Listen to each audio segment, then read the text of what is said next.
পশ্চিম ত্রিপুরা লোকসভা আসনের সাংসদ বিপ্লব কুমার দেব বন্যা দুর্গত মানুষের মধ্যে ত্রাণ বন্টন অব্যাহত রেখেছেন।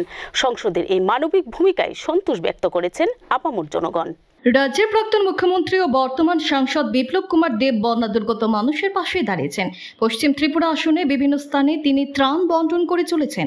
এই কর্মসূচির অঙ্গ হিসেবে পশ্চিম ত্রিপুরা সাংসদ বিপ্লব কুমার দেব দুর্গা চৌমুনি বিটার বন এলাকায় বন্যা পীড়িত মানুষদের জন্য 600 প্যাকেট খাদ্য সামগ্রী পাঠিয়েছে এবং বন্যা পীড়িত মানুষদের মধ্যে বিতরণ করলেন খাবার সামগ্রী। সংসদের এই সামাজিক কর্মসূচিতে দারুণ খুশি সংশ্লিষ্ট এলাকার জনগণ। উল্লেখ্য, সাংসদ বিপ্লব কুমার দেব সাংসদ কল্যাণ তহবিল থেকে বন্যা দুর্গত মানুষের জন্য 1 কোটি টাকা মঞ্জুর করেছেন। ভবিষ্যতেও এই ধরনের কর্মসূচি অব্যাহত থাকবে বলে সংসদের তরফ থেকে জানানো হয়েছে।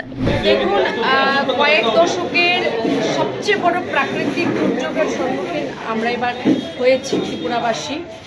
দিকে দিকে ব্যাপক ক্ষয়ক্ষতি হয়েছে, কৃষক থেকে শুরু করে প্রত্যেক মানুষের।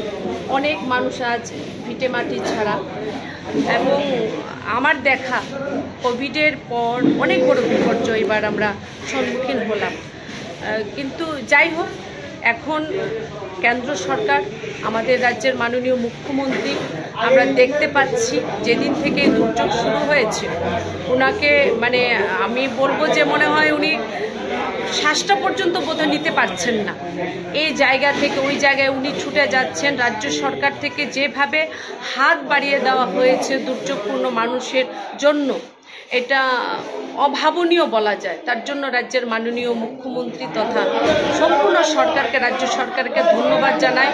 ভারত সরকার, ভারতবর্ষের যশস্বী প্রধানমন্ত্রী, উনিও বিশেষভাবে দেখছেন, আর্থিক প্যাকেজ সময়ে সময়ে দিয়ে যাচ্ছেন। আমাদের বিজেপি শাসিত যে রাজ্যগুলি, আজ মধ্যপ্রদেশ, উত্তরপ্রদেশ, অরুণাচল, সেই জায়গা থেকেও কিন্তু ত্রিপুরাবাসীর জন্য সাহায্যের হাত বাড়িয়ে দেওয়া হচ্ছে।